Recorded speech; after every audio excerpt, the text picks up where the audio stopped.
Everyone thought that he was a weak village boy, but he turns out to be the reincarnation of the strongest dragon, who was unfairly killed by humans many years ago.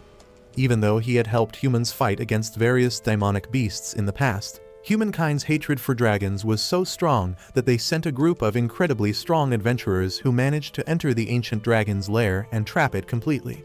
The hero of their party delivered the killing blow, and the legendary dragon wondered why would these humans want to kill him, even though he has never done anything to harm them. However, he had lived long enough and thought that dying now would be better than living on, but his time was not done in this world as he gets reborn as a boy in a family of farmers in a small village. His parents name him Dolan, and he grows up to be a pretty capable young man who tries to forget that he was a dragon in his past life. Kids are considered to be fully grown at the age of 15 in this world, which would have been a lifesaver for Epstein, but for Dolan it means to live on his own. One morning, Dolan meets up with his ugly-ass brother, and they go over to the nearby river to fish. His brother asks Dolan whether he is really going to the swamp tomorrow, as it turns out that some mysterious things have been happening near that area, but the captain of the village guard is busy playing Red Dead 2 and doesn't want to investigate. After catching a buttload of fish, he returns back to the village where he meets up with a hottie named Mal and a blonde idiot named Albert.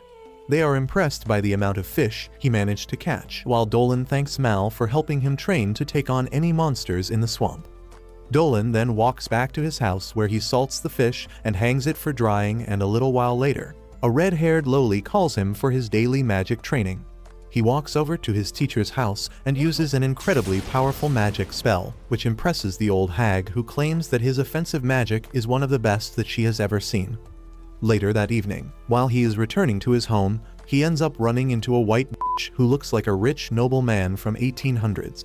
The old chief of the village introduces the girl as Christina, who is a noble lady and will be staying in the village for some time. Dolan simply shakes hands with Chris and immediately realizes that she is incredibly skilled. He wonders what she is doing here, but he doesn't have enough time as the sun is setting, so he hurries towards his parents' house to share some food he collected with them. He is warmly greeted by his family, and his mom cooks a bomb dinner for them as usual. After dinner, his dad tells him that he should get married quickly so that his hands can get some rest at night at least, but Dolan says that he wants to hoe out a little more in his single days before settling. The next morning, he leaves for the swamp, but finds out that half the village is there to say goodbye. After traveling for several hours through the lush forests filled with monsters and wild animals, he finally reaches the swamp, which has turned green in color and smells like my dad's socks, though I have never seen my dad or his socks. He analyzes the dirty water and realizes that the elemental energy of this place is unbalanced, and that's why no one can survive here. Before he could do anything about it though, he hears the rustling of some leaves and turns around immediately. He knows that only a very strong monster can survive these conditions, so he grabs his sword and gets ready for a fight. But the monster reveals itself to be an incredibly beautiful half-snake blonde bimbo. Dolan doesn't know what is happening, as she is an incredibly rare monster who should not be even in this region, and on top of that, the snake girl starts behaving like a stripper, having a seizure which only confuses him. She tells him that she is not here to fight, but before she could elaborate, a giant monster emerges from behind her and tries to crush her beneath his paws. She screams for help, and thankfully, Dolan comes in clutch as he slashes the beast's legs off before grabbing the blonde hoe and running away. The monster seems to be made out of muck as he easily regenerates its leg, while Dolan and the girl hide behind a giant shroom, which would have made Mike Tyson very happy. The thought immediately starts asking questions, but Dolan tells her to shut her dumb up as he needs to come up with a plan. A little while later, the monster moves away, which gives them a little room to breathe, but the snake girl immediately asks what the hell was that monster doing here. Dolan replies that the monster is an earth elemental which seems to have gotten cray-cray. He explains that this area used to be controlled by the lizard people, who sometimes used to do business with the villagers, but lately they have disappeared completely, possibly because of this monster. He then turns towards the thought and asks what her name is. The girl replies that her name is Cell, and she is from the breed of monsters known as the Lamias. Dolan has heard of these labias or whatevers, as they are famously beautiful and are known for their impressive magical skills.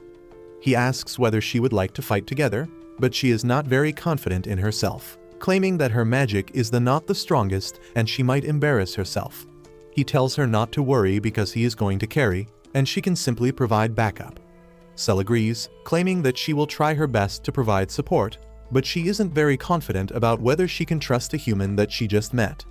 Dolan gives her a signal, and they both go on the offensive, coming out of their hiding places and attacking the monster. The giant beast immediately attacks them as well, and shoots mud pellets at Cell, but thankfully, Dolan comes to the rescue yet again and slashes them off effortlessly. Meanwhile, Cell takes advantage of this situation and chants a very powerful spell which creates a red magic circle out of which a giant snake emerges and starts choking the earth elemental. Cell starts having trouble maintaining the spell, but this was enough of a distraction for Dolan to quickly gain ground on the monster. The monster destroys the snake spell and attacks Dolan, but he manages to dodge it before jumping on top of the mud demon, slashing it cleanly into 2 pieces. Cell is relieved to see that they have won, but the monster ends up dropping all over her, getting her dirty. Dolan immediately rushes over to her, checking whether she was hurt, and then thanks her for helping her take down the elemental beast quickly. He claims that she must be cold and dirty and should get cleaned, so by the time night falls, they manage to find a small shack. Dolan cooks dinner, and Cell, with her massive plots, asks if he is not scared of her at all, and he replies that she is not like the other Lamias that he has encountered, who were much more aggressive and wary of humans. He asks what was she doing so close to the human settlements, and she claims that she has recently turned 17, which means that she is an adult now and needs to leave on a journey to find a husband for herself, because Lamias are all females, which means that they have to find a husband from a different race. She claims that Lamias were created when a human female was cursed for being a TikToker, and because of the curse, their body has poison which not a lot of people can tolerate. That's why it's hard for them to find a man who can survive that. Dolan wasn't even paying attention as he was wondering where he needs to put it in a snake, but is snapped back to reality when Cell claims that her father is also a human. Dolan decides that he needs to nail this date, so he pours some of the most disgusting soup I've ever seen in my life and offers it to her. She excitedly eats her dinner and loves the soup, and Dolan tells her that his mother told him how to make it, and they eat it together every winter. Thinking about his family reminds him of the time he was the legendary dragon, always lonely in his own cave, but now things are better, and he has people who he trusts. The next morning, they both get dressed up as Dolan decides that he won't act like a desperate incel and play hard to get. He tells Cell that he would be heading back to his village now, while Cell replies that she will continue her journey south to keep looking for her husband. Dolan smiles and wonders whether their paths are bound to cross again during their journey, but decides to leave for now as his adventures are just starting. The next day, Dolan and the redhead Loli learn how to cook like Walter White and Jesse Pinkman from the old hag. She tells them that unlike normal medicine, magical medicine needs to be prepared with much more care, because just a tiny bit of imbalance in the ingredients can be life-threatening. The Loli seems to be a pro as she gets the recipe right in the first try, but Dolan fumbles and ends up giving himself blue balls. The old hag tells him that he needs to have better control over his fingers, otherwise he won't be able to keep his girlfriend happy, and he apologizes. The Loli Airy tells him that it is not the case and he can keep any girl happy because she is sure that he has a cannon between his legs, and the old hag realizes what's going on. Later, Dolan gets invited over for lunch by Ares' family, and as they pray to the goddess Myrael, he thinks about how he has not seen her since a very long time. After lunch, he runs to the French idiot Albert, who is training some kids to become future knights. They stop training as soon as they see Dolan and rush to show their progress, but he is not interested. He tells them to take a break instead, and then suddenly, he senses the presence of a monster coming from the forest. Dolan doesn't say anything about it to anyone, and enters the forest alone at night to find that it was actually Cell whose presence he felt earlier, and right now, she is in the middle of a hot sponge bath. She freaks out on seeing the pervert Dolan staring at her without any hesitation, and falls back. Dolan quickly catches her and Cell covers her plot as she tells the pervert to stop watching her, but he asks why. Like a total Chad, Dolan says that all living beings are attracted to beauty, so there should be no shame in watching her. That earns him a tight slap, and even after covering up, Cell is upset at him. Dolan still doesn't understand what he did wrong, but he changes the topic and asks Cell what is she doing here. She sadly says that all the men she met on her journey were sissies who were afraid of her, so she came back to find Dolan so that he could help her.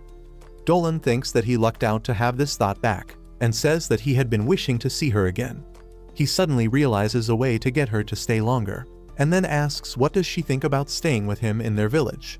Cell thinks it is impossible because people will be afraid of a monster like her, but Dolan explains that they already have demi-humans and beastfolk living with them, so she would be eventually accepted. As for her being a Lamia, Dolan believes that people would be afraid at first, but her gentle personality and enormous plot would win them over in no time. Cell is overjoyed at the idea that she can be friends with humans, and gladly accepts to live with Dolan. He tells her that living with him will have some good perks for her, and she can have his life energy anytime she wants because that is like crack for Lamias. He stretches his hand towards her and Cell nervously takes it. Dolan sends some of his life energy into her body, and Cell feels a river flowing between her legs. After she is satisfied and smiling, Dolan tells her his plan. A few days later, Cell begins leaving delicious boars and fishes outside the village as a gift for villagers. The roided-up knight captain and his troops are confused. The captain knows that Lamia are powerful and dangerous monsters, and he doesn't understand why would one leave her prey here. He decides to inform the village elders about it. Everyone doubts that the monster who is leaving delicious meat can mean harm to them, but the knight captain says that they can never trust a monster and suggests that they form a unit to kill her. Others agree, but think they should request backup from the capital, but the old hag doesn't agree with them. She tells the knight captain that no matter how much he cares about the village, he should not take rash decisions without considering all things first. Just then, the lowly Aerie comes to the room with a weird pot in her hands, and tells the hag that she did the fortune-telling just as she asked her. The old woman checks the results, and says that the fortune reading says that the appearance of a snake is a good fortune, so they must not harm the Lamia. Dolan was chopping wood outside and listening to everything. He is delighted when he hears that the old witch has convinced everyone to give the Lamia a chance, and in the evening, he runs to the forest to share the good news with Cell. He tells her that there is no immediate threat to her, and now they are ready to move to the final phase of their plan. The next morning, all the capable fighters of the village and the knights gather for a joint training. Captain Balin tells them about the monster called Lamia and says that they need to stay on guard against her. However, all the important people in the village are here, and that is just what Dolan needs for the last part of his plan. Balin and Mal aside, the most important person for his plan is the priestess, who is greatly valued in the village because she can use healing and purification magic. She represents the church and has the power to declare Cell good or evil. Dolan wishes that everything goes well and the priestess doesn't judge Cell as evil. He looks towards the forest where Cell is trembling with fear and anticipation. Last night, Dolan told her his plan, which included him jumping into the den of low-level monsters and Cell saving him from them. She is not sure about it now and wonders when is she supposed to take action. Dolan is also waiting for that moment patiently when a soldier comes running from the forest and tells the captain that he found the monster. However, the monster the frantic soldier is talking about is an angry giant armored bear whose sight makes all the knights crap their pants. Captain Balin tells everyone to slowly head back because fighting the armored bear is trying to headbutt a moving truck. The kids start running, but the redhead boy falls to the ground, and the bear starts approaching him. Dolan rushes to save the boy, thinking that the only way to stop the armored bear is using his dragon powers. However, just as he is about to reach the boy, Cell leaps out from the bushes too, and shields both of them with her body, suffering a severe injury from the bear's claw in the process. Everyone is dumbfounded to see this, and then Cell turns towards the bear, using her innate hypnotic powers to send it back to the forest.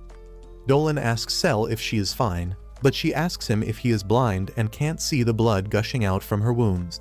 Just then, the knight captain slams his weapon on the ground and tells Cell to get away from the villagers. Balin asks him to come too, but Dolan asks him not to hurt Cell because she saved his life and he was not taught to repay kindness with cruelty. Balin decides to question Cell before anything else, and asks if she has been leaving the offerings outside the village. She affirms, and then bows before him, asking him to let her stay in the village. She talks about how she left on a journey following the customs of her species, but it was too lonely and scary experience. She just wants to stay in the village for a bit, and swears that she has no hatred towards humans and she won't harm anyone. No one is afraid of her anymore, and Balin turns to the priestess for her opinion. The priestess is standing still, staring at the sky as tears flow down her face. A divine light shines on her, giving her a message from Goddess Myril. After the divine message ends, the priestess declares that Cell is not evil, and the goddess told the villagers to live in harmony with her. She approaches Sel and tells her that she is welcome into the village. Sel lifts her head to thank her, but then suddenly faints because of the blood loss. Dolan catches her, and she is hurried to the village for treatment. The next day, Sel has recovered enough for Dolan and others to show her to her new house that comes with a fully furnished bed with cushions and a stuffed toy. She is moved by the gesture of the villagers and thanks them. Balin says that he should be the one thanking her for saving his son's life, and then apologizes for pointing his weapon at her. Everyone welcomes Sel to their village, and then Dolan introduces himself to her in front of everyone to pretend that they didn't know each other from the get-go. A couple days have passed by, and now Sel seems to have totally melded with the villagers. Dolan is obviously delighted to know that his efforts were successful and decides to thank the goddess Myrael himself. Later that night, he leaves his body in an astral form and immediately launches himself towards the night sky. He enters heaven in his dragon form, and the beautiful goddess Myrael is ready to welcome him. They make small talk, and he thanks her for saving Sel from being killed by the villagers, and Myrael replies that the Lamia seems very nice, so she had no choice but to save her. Dolan still finds it hard to believe that a literal goddess managed to recognize that he was a dragon born in a human form, but Myrael simply laughs, claiming that his life force was much stronger compared to the others whenever he decided to pray. She claims that he always seemed so sick of living when he was in his dragon form that it really surprised her to find him happy and fulfilled as a human. Soon he returns back to his physical body, and the next morning, he is woken up by a happy Sel who burst through the door telling him to get his ass out of bed. Dolan tells her to knock before entering, as he sometimes likes to bust one before starting his day. Sel apologizes but claims that he needs to get up as today is going to be an amazing day again. It turns out that Chris, the Night Woman, is having a practice sparring match against the Vice Captain Mal. The entire village is standing around them, watching them go at each other, while the men try to decide who is more strong and independent. Chris notices that Mal is holding back, so she asks her to go all out this time. Mal obliges and charges ahead with full speed to show this city thought how things are done in the country. She attacks Chris with her dagger and sword, but the city girl is actually quite skilled herself, and she blocks her attacks before finding a gap and striking the sword out of Mal's hand, disarming and defeating her. Chris immediately pulls Mal up back to her feet, claiming that she is one of the best fighters that she has ever sparred against, which makes Mal blush as she starts questioning her sexuality. Later that night, Chris and Mal decide to head up into the tavern together where they order some grub, but the serving wenches are too thirsty for Chris since she looks like an average K-pop artist. Soon Balin and the others also arrive as the captain immediately asks Chris to drink with her. Albert the French warns her not to accept this invitation as Balin is an alcoholic just like my father who will drink till the morning and then beat his wife later. Mal tells Balin to piss off as she called dibs on Chris, so Balin decides to back off and instead starts playfully chalking his homies out while they scream "Yes, Daddy." Later that night, Chris returns back to her bed where she lays down and looks outside the moonlit window to find everyone enjoying with their friends, but she is a loner with no friends and no bitches. She heads out to the mountain for a late-night training sesh to get her mind away from the self-pity, but somehow Dolan and Sel end up spotting her. And seeing her all by herself, Sel decides to invite her over to her house so that they can train together on her bed instead. She shows off her bed filled with hay and an assortment of pillows, and then immediately jumps on it and asks Chris to join her too. Dolan wonders why are these hoes so thirsty and tells Sel to rein it in, but it seems like Chris is DTF as well, and she jumps on the bed quickly. Dolan decides to stand by the wall in style for some aura points, while Sel claims that she is really loving the village and hopes that Chris is having a good time as well. She tells Chris that she needs to drink some of milk that Balin's wife personally produces and claims that everyone in the village loves drinking Balin's wife's milk. Chris is kinda weirded out by this, but different strokes for different folks, so she lets it go. Dolan starts talking like a main character about how life in village is hard and honest, but the girls are not interested in that horse crap as they pull Dolan back into the bed with them for a fun night. The next morning Dolan makes his way to the tavern where everyone is drinking the milk that Balin's wife freshly squeezed out, while he openly challenges anyone to drink his wife's milk more than he can. Weird, but okay. Soon Chris enters the tavern, and she is immediately greeted by friendly faces all around, while Balin calls her over to try some of his wife's fresh milk. Chris decides to give it a try and engage in this weird custom. She chugs an entire mug down in one sip and realizes that the milk is actually freshly squeezed, and watching Chris guzzle down his wife's milk gets Balan excited as he immediately challenges her to a drink-off. They quickly start chugging of glass after glass, while his wife worries that at this rate, she might end up going down a size. At the end though, Balan turns out to be all talk as he can't drink anymore and ends up losing to Chris, who has no trouble keeping all the milk down. Anyways, a little while later, Dolan takes the two back to his farm to make them do some hard labor, which Cell is pretty happy to do as she plants down the potatoes unevenly, while Chris starts punching the soil like a knucklehead for no reason. Before he could teach her something though, one of the guards runs up to them and tells them to immediately come towards the village gate. They immediately start running and soon find Balan alongside some other villagers already at the gate. Once there, an outsider commissioner immediately has both Dolan and Cell surrounded by a bunch of guards as he asks whether he is the one who brought a Lamia monster in the land which belongs to their king. The village priest immediately claims that the Lamia has been vetted out by the village oracle herself, and she has confirmed that her references match out and she is not evil. The commissioner however claims that he doesn't doubt Goddess Myrel's wishes, but if she has to live like a citizen of this country, she must go through procedures of the government. Dolan finds this fishy, so he requests the commissioner to let him accompany them to the capital, and the commissioner agrees. Just like that, both Dolan and Cell are escorted by the royal guards back towards the capital. Chris starts getting worried about this situation and decides that she should meet up with the headmistress of her academy as she has great influence on the government, so she uses her spells to boost her speed and leaves for the capital herself. She reaches the capital before Dolan and Cell, who are still traveling in the carriage, and immediately gets a meeting with the elf headmistress named Olivia. She tells her to sit down and claims that Cell will not be eliminated since she has Myrel's blessing, but tells her that a high-up mage in the government named Kay sees Cell as a threat because of some recent kidnappings. Chris claims that Cell would never do anything like that, and Olivia agrees, claiming that the Lamia was nowhere near the disappearances, but suspects that Kay simply wants to have Cell killed illegally for some other reason. However, she plans to interfere somehow and save Cell's life. On the other hand, the carriage stops in the middle of nowhere, and the commissioner calls them outside to give them a shocking tip, before leading them to Kay. The creepy witch welcomes them with a fake smile and then dismisses the commissioner to do his duties. Inside the mansion, Kay's servants lay out a feast for their guests, and she tells Cell to feel free and eat anything she wants because she should at least treat her well for calling her here so suddenly.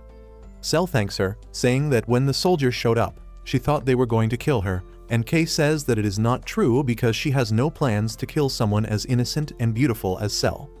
As they begin eating, Kay tells Cell that she has seen many Lamia in the past, but she is the prettiest of them all. She says that she likes everything about her, especially her flawless skin and pretty scales. Then suddenly, she reveals her true colors, saying that she almost wants to eat Cell alive. Cell is shocked by this female Jeffrey Dahmer, but then suddenly, the drugs mixed in the food hit her, and she loses consciousness alongside Dolan. On the other hand, the old commissioner reaches Olivia's office, and Chris is shocked to see him. She asks him where are Dolan and Cell, but he ignores her like you ignore the homeless guys outside KFC, and says that he needs to talk to Olivia in private. She tells him to skip the formalities and let Chris learn what is going on. He says that there is a female mage in the city who is over 300 years old, and they suspect that she is behind it. The mage is a human, and they suspect that she is basically aping Orochimaru and stealing the bodies of young women to stay young forever. And this time, she has taken an interest in a Lamia. Chris freaks out as she pieces the information together, and the commissioner says that they don't have much time if they are going to save her friend. Back in the basement of Kay's mansion, she is ready to perform her experiments on Cell.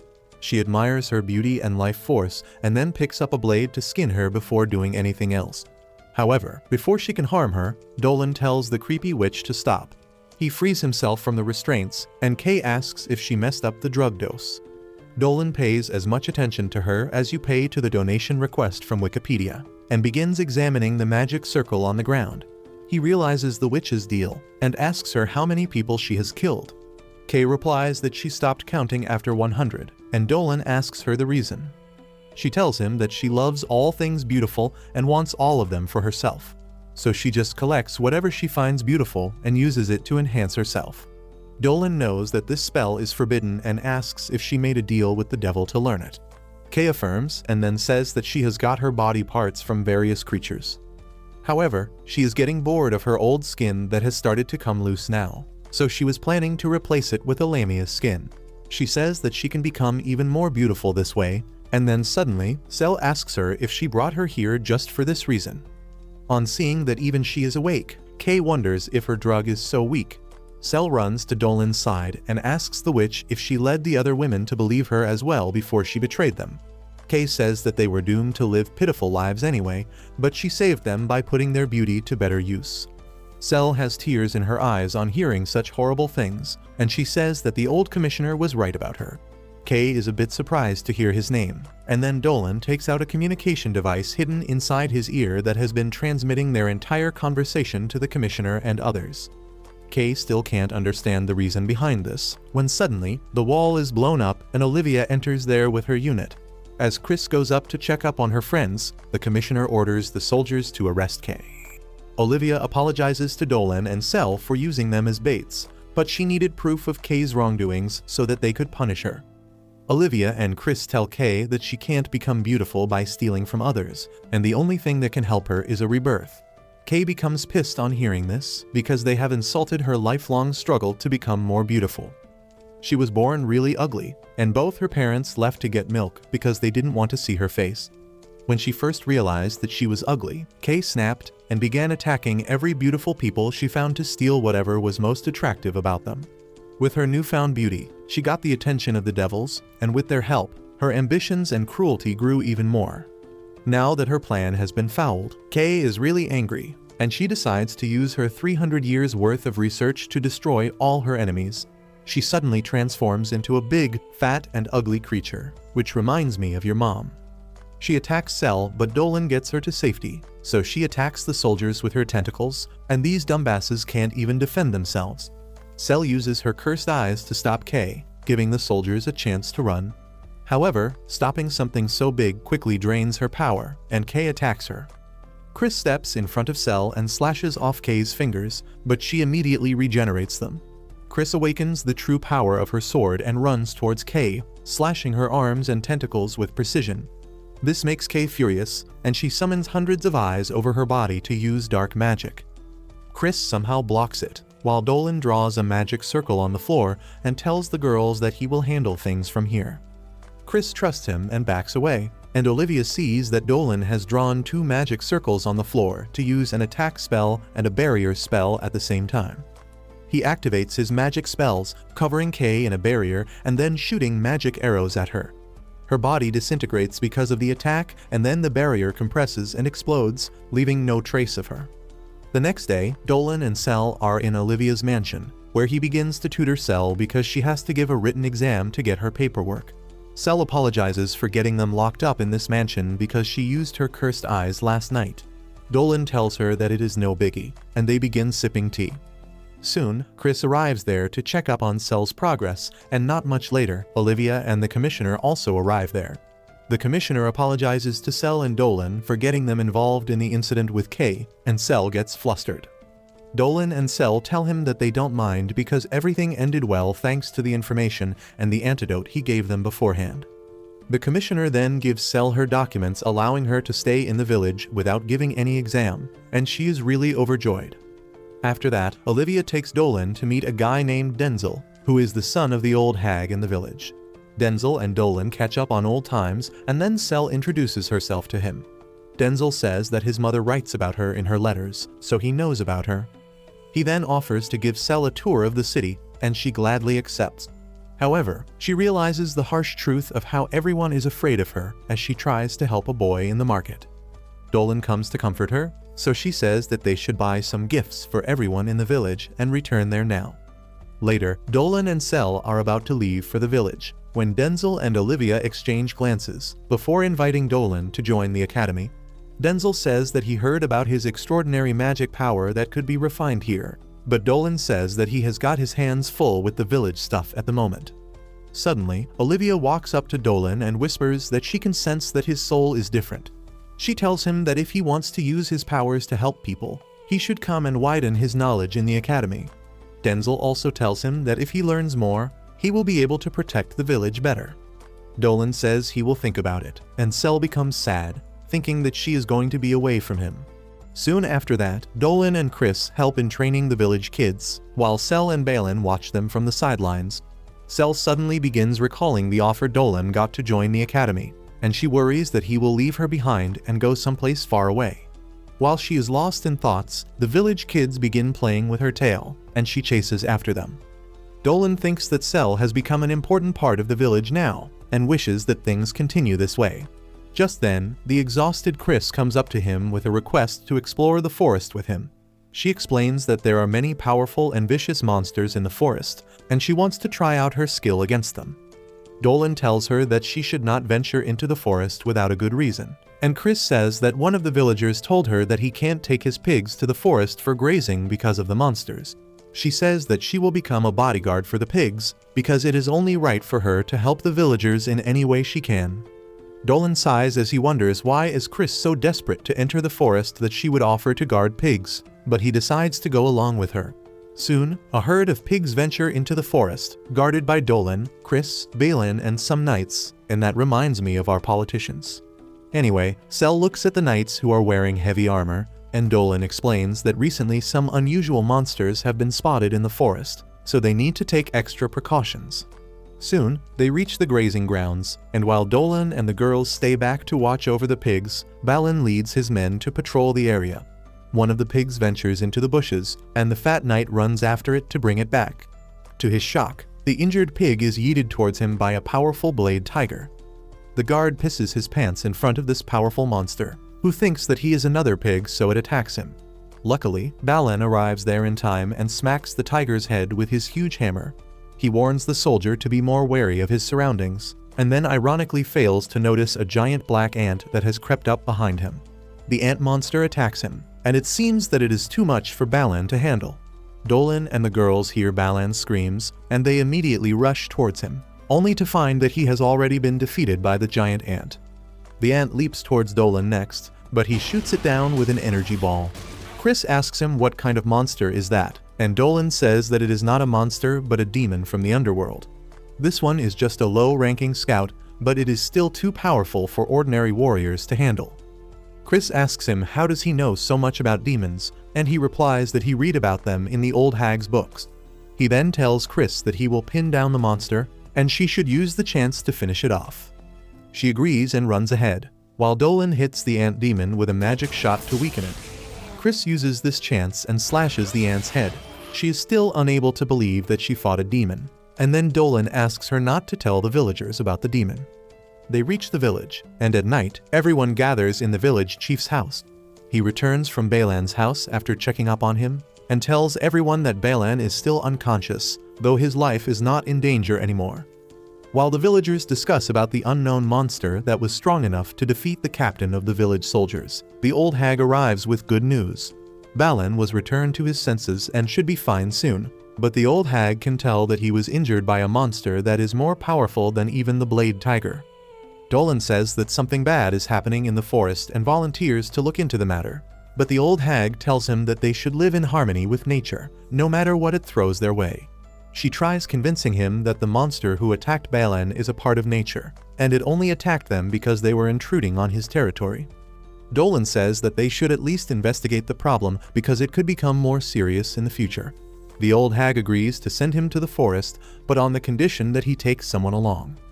Chris volunteers for that role, but the village chief refuses, saying that they can't risk her life or they would not be able to face the academy headmaster who put her in their care.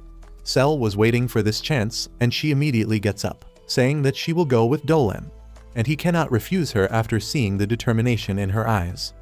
The next day, Dolan and Cell pack their bags and head to the forest, and to their shock, they find Chris already waiting for them there because she is not one to sit quietly.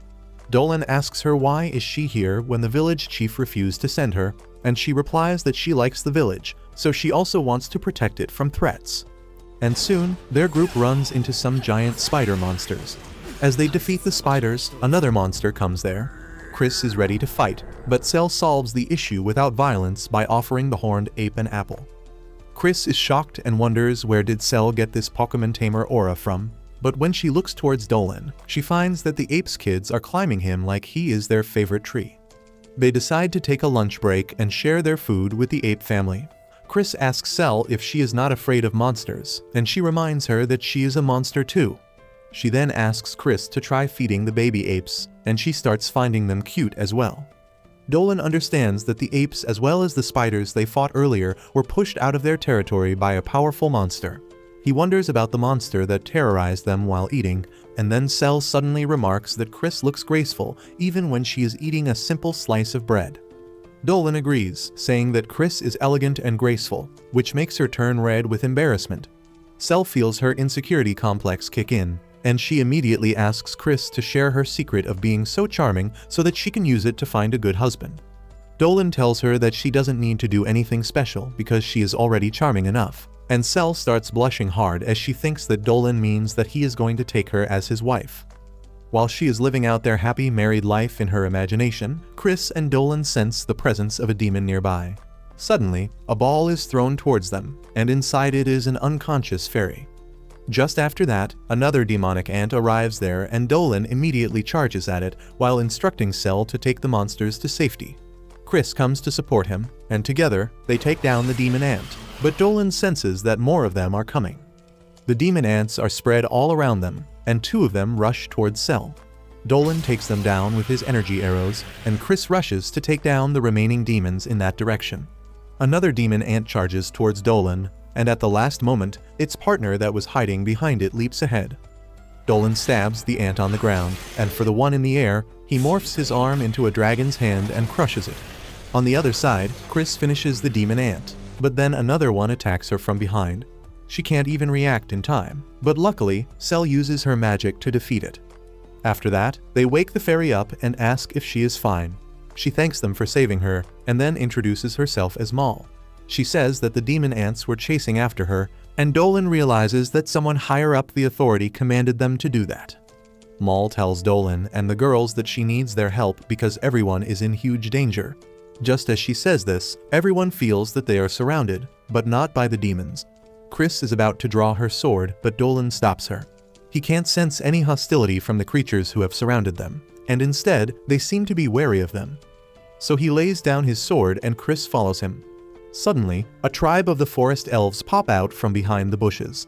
Their leader leaps out in the open and tells Maul that he is here to rescue her. The atmosphere suddenly becomes tense, and Dolan and the girls are quite wary of the elves. Maul goes to the leader of the elves named Geo, and tells him that they are good people who saved her. Meanwhile, Dolan realizes that they are in the forest of elves. He assures his girls that they don't need to fear anything because they are not here to fight, but asks them to stay behind him just in case. Geo then walks to them and thanks them for saving his friend Maul. They are shocked because they were not expecting this, but then suddenly, the elf leader says that this forest is their territory, and other species are not welcome here. He asks them why did they come here, and Dolan explains the entire situation to him. Geo says that he understands that they didn't realize they entered the elf territory while they were busy investigating, and he will not hold them guilty for it. However, he asks them to immediately leave the forest because things are not good here right now. Dolan asks if he is talking about the demon soldiers, and Geo gets furious as he says that even right now, they are in the middle of a war with the demons. He begins heading back, but then suddenly, Chris rushes towards him. She has no civic sense at all apparently, and she grabs Geo as she asks him about the status of the war. The elf archers point their arrows at her, but Dolan and Cell pull her back quickly. Despite that, Chris continues to tell Geo that the entire area might come under danger from the demon attack, so they should be allowed to help the elves. The elves are taken aback by this, and they stop seeing her as a threat. On top of that, they have seen Dolan and his party in action, so they think that they really might be able to help them. Meanwhile, Dolan pieces the information he got from Geo, and realizes that a gate to the demon realm must be present somewhere in the forest. He is certain that it is not fully open yet, or there would be a great number of demon soldiers in the forest. He decides to destroy the gate before it can open fully, even if he has to reveal his identity as a dragon and get exiled from his village for that. He approaches Geo and asks him to let them fight alongside them, even though it means breaking the rules. Geo is uncertain, but then his younger brother Fio comes there and tells him that the lives of their people are more important than the rules some drunk old idiot made thousands of years ago. The other elves also trust Dolan and his group, and Geo decides to accept their offer. He is about to shake hands with Dolan, when suddenly, a pillar of dark energy rises in the middle of the forest, creating a strong earthquake. While everyone is perplexed and terrified, Dolan is the only one who realizes that the gate to the demon realm has fully opened. The elves decide to head back to the village, and Dolan uses a wind spell to boost their speed. Meanwhile, 3 demon knights pop out from the gate with the mission to lay the groundwork for their king to conquer Earth and get his hands on a valuable treasure. They are really excited for the mission, but one of their comrades is not yet here, so they decide to pass time with a little game. The vampire Loli says that she can smell elves nearby, and they will try to find them. Whoever finds them can kill them in any way they want, and the half-lizard, half-man demon gladly accepts the offer. The gigantic armor demon, however, says that he doesn't have time to waste on this, and he will stay true to his mission. His comrades call him a party pooper, and the half-lizard demon rushes ahead to find the elves. He soon finds them struggling with the demonic ants, and introduces himself as the demon knight Jord, the best spear user in the demon realm. He declares war on the elves, and transforms his hand into a lance.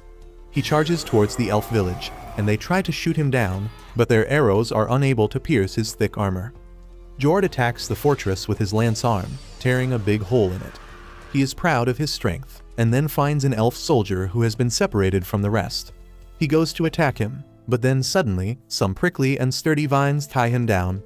Jord tries to break free from them, but he is unable to do so, because the goth witch mommy named Diodora, who is controlling them, has tremendous experience with ropes and stuff. On the other hand, Dolan and his group have to defeat a horde of ant demons in their way. The elves shoot them with arrows, and Dolan uses a powerful spell to rain energy arrows to take dozens of them down with one strike, while Cell holds them at bay with her evil eyes. In the meantime, Geo opens a shortcut to the village and leads the elves through it. He asks Dolan's group to come quickly too, but they decide to deal with the demon ants first. Dolan hands the girls some magic stones he found in the swamp a long time ago, and using their power, they unleash powerful wind and earth spells to crush many demons at once. Dolan finishes the job by using a powerful explosion magic, and then they join Geo and others on the shortcut. Back at the village, the goth MILF Diodora holds Jord down and tells him that he won't be forgiven for his sins against the creatures and people of this forest. He laughs, saying that being weak is the only sin, and they died because of that. Diodora tells him that he is weak too, and now he will die as well. She deals the finishing blow to the half-lizard demon, but her rose vine starts crumbling into dust as the lowly vampire shows up. She tells Jord that he is too impatient and stupid, which is why she came looking for him. She introduces herself as Rafflesia and tells Diodora that she is quite powerful, but she won't be able to defeat her. Diodora decides to show her full power by summoning the flower spirits, but they don't answer her call. She panics, wondering what is happening, and then Rafflesia throws a bunch of flowers in the air, telling her that she has already dealt with all the flower spirits. She tells Diodora about how she killed them one by one, and how the spirits screamed in pain and called her for help. This enrages the goth mommy, who says that the flower spirits were her friends. She launches an all-out attack on the lowly, who creates a dark barrier around her that stops the attack. The thorny vines immediately rot and crumble, as Rafflesia says that she is also a flower spirit, but she is a flower of the demon realm that grows only with blood and souls as its feed. She spreads her dark aura around, and the giant rose vine Diodora was standing on crumbles. She jumps away to safety, but still attacks Rafflesia, who tells her that it is pointless. She easily destroys the thorny vine, but there was another one hidden behind it that manages to injure her. Rafflesia is furious that her face was injured, and she swears to kill the Black Rose Witch. Diodora returns the sentiment, and both of them stare at each other intensely. But then Jord tells the two girls that he is here too. He charges at Diodora and breaks through her wall of thick vines. Using this chance, Rafflesia attacks her. Diodora tries to dodge her attack, but she manages to hit her. Diodora finds that she has got a severe burn wound from Rafflesia's punch, and her mana is constantly leaking out of it. She fears that she is going to die at this rate. She doesn't want to die before she avenges her friends, but that doesn't seem possible anymore. The two demon knights charge at her, and Diodora resigns to her fate. However, just then, a bright object falls from the sky, shocking everyone. It lands right at the location of the two demons, who quickly get to the side. They wonder what is happening, and even Diodora has the same question.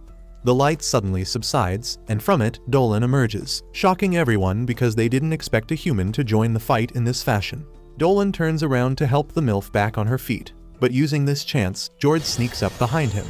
He turns his hand into a spear to attack him, but then suddenly, Chris appears there and blocks his attack. Dolan tries to use this chance to slash the Demon Knight's head, but Jord manages to move back and suffers just a nick before backing away. Suddenly, Rafflesia appears behind Dolan and attacks him, but an arrow from the elves hits her and sends her away from him. She managed to catch the arrow, but she is furious that someone dared to shoot her. Dolan decides to end her quickly, but then the forest shakes once again as a pillar of magic power erupts from the gate. The lowly laughs because the strongest member of their group is finally here. Jord wants to finish the humans before he can get here, but then suddenly, he finds himself unable to move because of Sel's power. She comes down the stairs and turns her rage into power, summoning a 7-headed snake to attack Jord. Rafflesia runs towards her to suck her magic power, but Dolan uses a powerful explosion spell to yeet her high in the air, and then Diodora slaps her to the ground with one of her rose vines. Meanwhile, Sel has tied down Jord with her snakes, and Dolan charges a powerful fire spell to finish him off. Suddenly, he feels another powerful enemy attacking the village, and changes the target of his spell to it. And then from the smoke of the explosion, the huge demon knight named Jaren comes forward. He appears right next to Sel and says that his master wants her, and she cannot refuse. She is afraid of him, and because of that, her grip on Jord becomes weak. He tears through the magic snakes, and then tells Jaren that the Lamia girl is his prey. He attacks Sel, and Dolan rushes to help her, but Chris is faster than him, and she deflects the demon's attack. Jord is impressed by her strength and says that she must be a superhuman. He says he will have more fun killing her, and Chris tells him to have fun while dying at her hands. She awakens the power of her magic sword and then swiftly climbs on Jord's back before stabbing him. He gets enraged and Chris attacks him again, while Sel uses her power to summon a rock hand and restrains Jaren. She asks Dolan to leave this bastard to her, and then blasts it with a dark magic attack, but he is not harmed at all. She uses the 7-snake spell again, but Jaren says that it only feels like a massage. She tries to choke him with the snakes, and he only says, "Harder, mommy." He tells Sel that she is not fit to be on a battlefield because she is not prepared to kill. He tears through the snakes with his axe, and then attacks her, but Dolan blocks his swing. He charges his hand with magic and punches Jaren away. He is amazed at Dolan's strength, who says that the battle is already over. Just then, the last demon knight lands there and Dolan can tell at a single glance that he is quite strong. Jaren backs away as he lets the new guy take charge of battle, and Dolan can say that he is not a barbaric demon who just wants to hurt others for the fun of it. Instead, he looks like a battle junkie who enjoys fighting with strong opponents. The 4th demon says that Dolan is really strong to be able to hurt one of his peers. He draws out his massive swords, saying that he will enjoy this fight to the fullest. Dolan charges at him and clashes swords with the demon, who is impressed by his strength. He says that Dolan reminds him of someone else, but they definitely can't be related. He then attacks Dolan with both his swords, but he parries the attack with his dragon skills, shocking the demon. Dolan realizes that the demon noticed his trick and attacks him without giving him a chance to recover. The demon tries to counter, but then Dolan uses an explosion spell at him point blank, but he survives that. Dolan says that he seemed different from the other demons right from the beginning, but he massively outclasses them.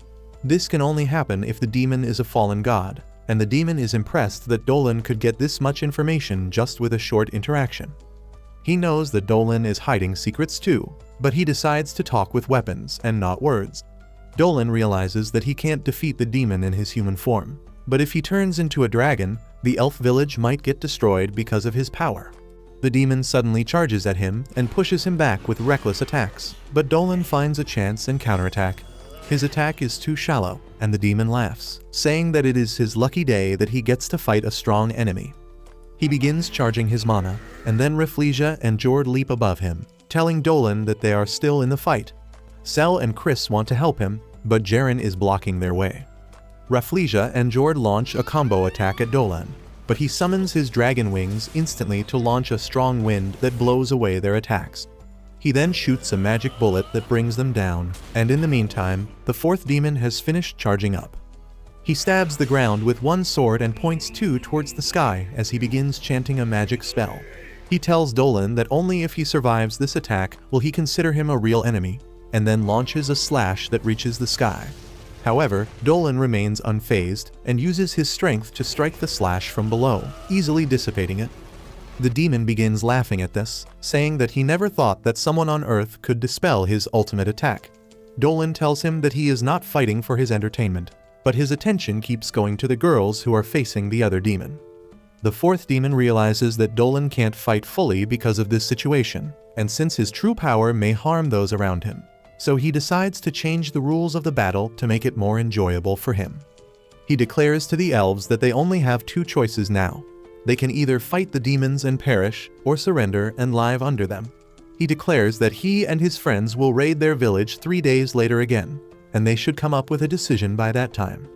He then calls out to the other 3 demons and tells them that they have fought enough for today. Before leaving, Jaren tells Sel that mercy towards the enemy is a greater sin than defeat, and Jord tells Chris that he will never forget the humiliation he faced at her hands. He begins walking away, and Rafflesia climbs on his back as she tells Diodora that the next time they meet, she will torment her till she begs for her death. Diodora swears that she will get revenge for her friends. Back to Dolan and the fourth demon, they promise each other to fight at their full strength without mercy after 3 days. The demon laughs as it flies away along with its friends, and it seems that he has realized Dolan's true identity. As they get out of sight, Sel comes running to Dolan and hugs him. She is almost in tears as she asks him if he is fine. He tells her that he is completely fine, and then asks if she got hurt. Sel says that she is fine, and then Chris comes there to say that she is also not harmed, even though no one asked her. They go to the house of the village chief Dio, who was waiting for them along with his friends. He has heard about the fight and thanks Dolan and the girls for helping their village. He then introduces himself and his friends Vlake the werewolf and Alcy and Arakan. The chief says that since this matter is bigger than just their tribes, they have decided to seek advice and help from the people in the kingdom as well.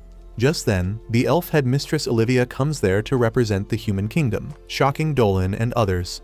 Chris asks Olivia what is she doing here, and Olivia reveals that she was raised in this village before she came to the human kingdom. As soon as she learned about trouble in the village, she immediately came here to help. The elf chieftain tells them to catch up later, because they have more important things to do right now. He says that they are not going to wait patiently for the 3-day ultimatum given to them by the demons to pass, and instead, they will gather their strongest warriors tomorrow and attack the demon gate. The spider mommy says that demons can stay in this world because they receive power from the gate, and the werewolf adds that once they destroy the gate, the demons won't be able to stay here and they will be sent back to their realm. Dolan steps ahead to tell the elders that he agrees with their philosophy, and he wishes to fight alongside the forest dwellers. The elf chief Dio says that they can't ask for more help from outsiders, but the werewolf thinks differently.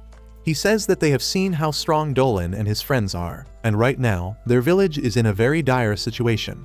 He says that they should be the ones begging Dolan to help them, and asks the old elf to reconsider. The spider mommy agrees with him, and then even Olivia tries to convince Dio to trust in the ability of Dolan and the 2 girls. She informs him that the kingdom is also going to send its troop to support the forest dwellers, but they will take some time to come here, and they should use all resources available to last till then. Dio is convinced after all this, and he requests Dolan and the girls to help them. Dolan tells him that they will do everything they can to keep the forest safe, and the girls agree. The Black Rose mommy Diodora doesn't seem to like the arrangement. On the other hand, Jord and Rafflesia are killing their own soldiers out of frustration because they couldn't finish their opponents in the battle. Jaren tells them to stop because they don't have an infinite supply of demon soldiers, but they don't listen to him. He turns to the 4th demon, Jorg, and asks him to say something, but he tells Jaren to let them do as they please. He believes that they are just high on adrenaline because of the upcoming battle, and it will be good to relieve some of their pent-up frustration before the fight. Jaren says that he is also excited about his fight with Sel, because even though she is not mature yet, she has the potential to challenge him. Jorg says that he only cares about Dolan, because he has not faced an enemy like him in a very long time. He can tell that not only is Dolan incredibly strong, his aura clearly revealed that he was not an ordinary human, but a greater life form he once saw when he was a warrior in the army of Lord Aldous, the god of war. It was a long and brutal war between the good gods and the evil ones, and Jorg and his friends were the few survivors left in their area. They were worried about their god who was fighting on the front lines, when suddenly, a giant white dragon passed in front of them. One of the soldiers knew that goddess Myrael had summoned the dragon god to help them in the battle, and Jorg could only stare at him with awe back then. Now, Jorg realizes that Dolan is the same dragon god who annihilated the demons in the past, and he is eager to fight him at his full strength. Back in the elf village, Dolan goes to talk to Diodora, who tells him to go away because she is not in the mood to talk right now. He says that he just wanted to make sure everything is alright before the battle, and Diodora snaps at him for being too nosy. She is startled when she finds that Dolan is closer than she expected, but he just asks about the wound she got in the fight. Diodora shows him the rotting wound in her stomach, and Dolan uses his life force to heal her. She is shocked and asks if he is even human, and he tells her that he is a bit of an exception. After that, Dolan returns to the room where Sel and Chris are waiting for him. The Elfio and the Fairy Mall are also there with food for him. After Dolan eats, Sel takes away the plate, but he notices her hands trembling as she picks it up. Later, as everyone is trying to sleep, Dolan wakes up and finds that Sel is not in her hammock.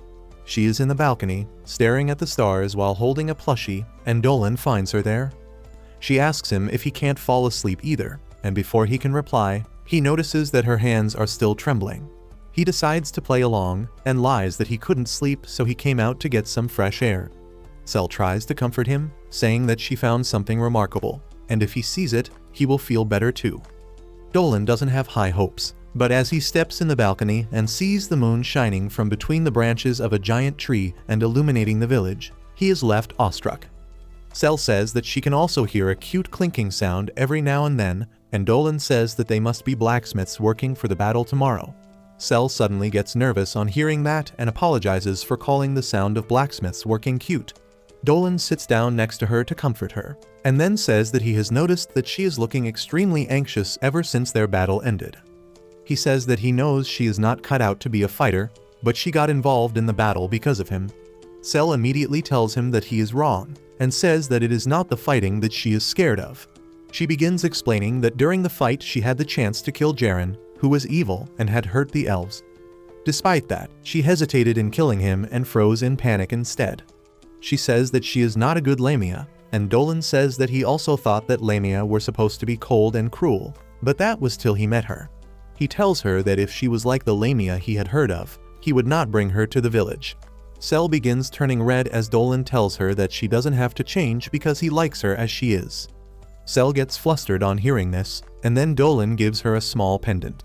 She can sense an incredible amount of magic coming from the pendant and asks what is it, and Dolan says that it is a good luck charm he made specifically for her. He doesn't tell her how he made it, but says that he made it with the wish to protect her. He ties the ornament around Sel's wrist, saying that it will protect her in the battle tomorrow. She feels better on hearing this, and as the two of them are staring at each other, Chris comes from behind and throws a blanket on them, saying that they will catch a cold if they sit out in the open. She then tells them that it is not fair to gatekeep such a beautiful scenery, and Dolan and Sel welcome her to share the blanket and the view. After a while, Sel suddenly stands up, declaring that she will protect this peaceful village, and for that, she will not hesitate in the battle. Soon after that, Sel falls asleep, and after Dolan tucks her in, Chris asks him if he knows anything about superhumans. He hesitates for a while and then tells her that he has never heard it before, and Chris believes him. The next morning, the combined forces of the forest dwellers assemble and Geo gives them an emotional pep talk. All the warriors are ready to fight the demons, and soon they set out to destroy the gate. Earlier, Olivia had explained the functioning of the demon gate to Dolan and the girls. There is one main gate and 3 smaller gates surrounding it. The forest dwellers will take care of one gate each, and then a special force led by Geo will ensure that Dolan and his friends reach the main gate without fighting so that they are in their top condition.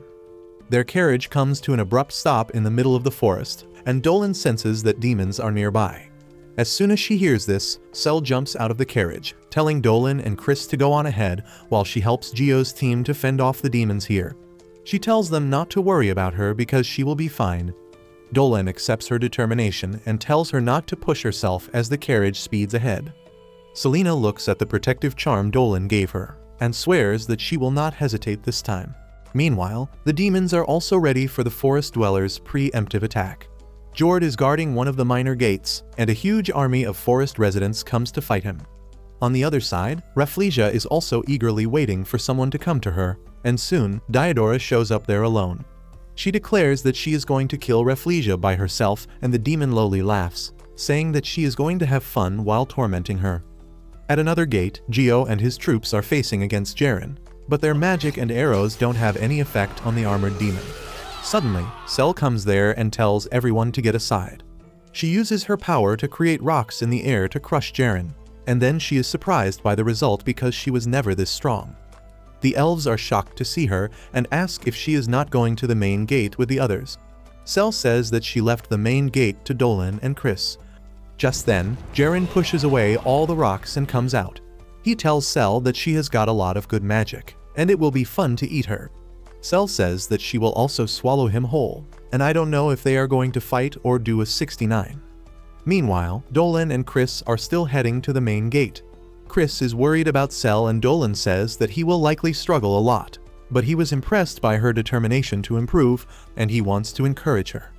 Despite hearing that, Chris is still worried about Cell, so she thinks that she should go back and support her, but Dolan stops her. He explains that he gave Cell a special magic stone that will help her. He asks Chris to trust in their friend, and she calms down for a bit before getting worried again. Suddenly, the carriage driver tells them that they are going to reach the next minor gate, where Jord is toying with the spider people and the werewolves. Chris tells the driver to escape because she is going to slam the carriage into the demon in a way that will make Dom Toretto proud. She tells Dolan to head to the main gate, and then speeds the carriage towards Jord, doing a drift at the last moment and slamming the carriage into him without harming the horses. Jord loses his balance, and then Chris strikes him to topple him down. The Iraqan girl behind her feels herself turning lesbian on seeing this, but Chris tells her to take her friends and leave the battlefield. Jord gets up and turns towards her, saying that he had been waiting for their rematch. Chris awakens the power of her magic sword, transforming it. Jord charges at her, but she dodges his attack and then leaps up to deliver a powerful blow, but the demon blocks it. They keep exchanging blows, and Chris manages to hit Jord's head, cracking a bit of his helmet. On the other hand, Rafflesia has been tiring out the goth mommy by sending only the demon ants after her. She decides to get serious eventually, and summons creepy tentacle vines from the ground that form a dome around them. Rafflesia says that they can fight without any interference here, and then releases her black mist. Diodora tries blowing it away with a strong breeze, but then Rafflesia uses the power of the flower spirits she has absorbed and throws it at her like a bomb. Diodora takes some damage from that, and she dodges the next attacks of Rafflesia, but finds that there are too many blasts that she cannot handle at once. Rafflesia keeps attacking her and disintegrates Diodora's vines with her black mist. She tells the goth mommy to entertain her more, but then Diodora decides to stop holding back her power. She summons vines with black roses on them, and a black aura starts releasing from her body. She says that she never wanted to use this power again, but Rafflesia forced her to. Rafflesia realizes that Diodora's true power is just like her, and she is thrilled because now they can do a competition about who is better at sucking life force. They both shoot their dark mist towards each other, but Rafflesia is the stronger one, and she overwhelms Diodora. She surrounds her in her black mist and begins absorbing her power, saying that she was all bark and no bite. Rafflesia starts enjoying the taste of Diodora's magic, and the goth MILF tells her to enjoy it well because it is the last thing she will ever consume.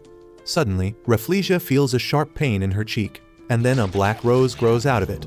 She screams in pain, and then numerous other vines grow out of her body, restraining her and squeezing her.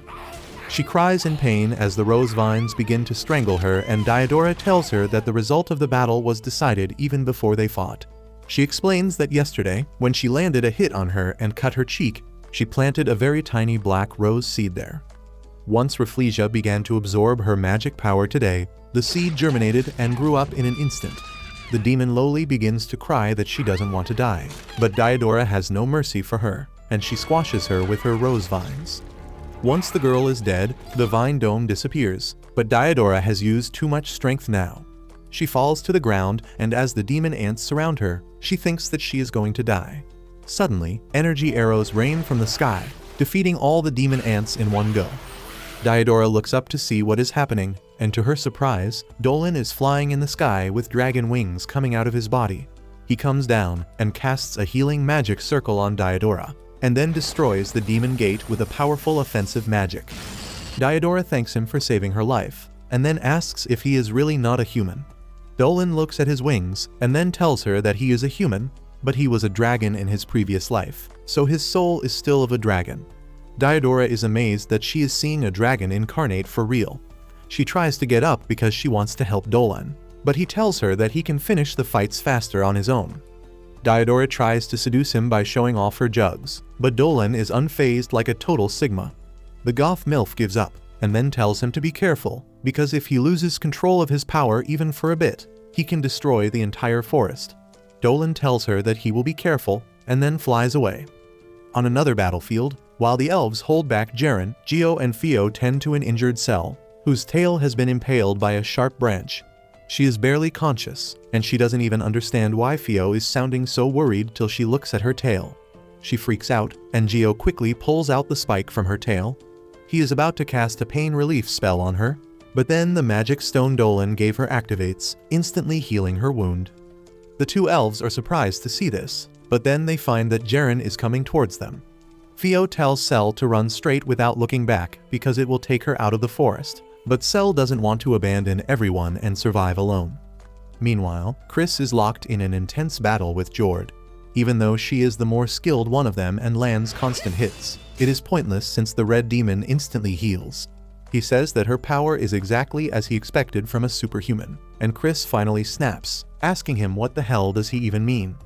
The demon laughs as he realizes that the girl doesn't know what she is. He tells her that superhumans are a rare breed among humans that are much more powerful and smarter than even the best of normal humans. However, normal people look at superhumans with fear and disgust because they cannot accept them. Those words dig up a memory that Chris didn't want to remember, and she gets angry. Jord tells her that superhumans have killed demons, evil gods, and even the strongest dragon god as well. Chris is shocked to hear this, and Jord repeats that the hero who killed the dragon god was a superhuman. She suddenly remembers an old song about the dragon and the hero, but hearing about the details of superhumans somehow awakens her latent power. She charges at Jord, slashing his arms and legs without any difficulty. On realizing that he cannot win, he gives up and says that he wonders how did the dragon feel when he was killed by the hero. Chris slashes his head off, and after Jord vanishes, she begins thinking about the song that said that the hero and the dragon were friends. She realizes that the hero must have betrayed the dragon and killed him, and the dragon must have really resented him. On the other hand, Dolan finally reaches the main gate, where Jorg is patiently waiting for him. He bows to him, saying that ever since he saw him in the War of Gods, he always wanted to fight against him. Dolan asks him if he knows his true form. Why is he committing suicide by fighting against him? Jorg says that he is just a battle junkie, and since Dolan is in the body of a human now, he might actually be able to defeat him. He tells Dolan that he cannot use his full power in this forest, and suggests him to move to the demon realm, where he can use his abilities without holding back. Dolan accepts the suggestion, and they enter the demon realm to finish their fight. If you liked this video, please subscribe to the channel and watch this next video on your screen.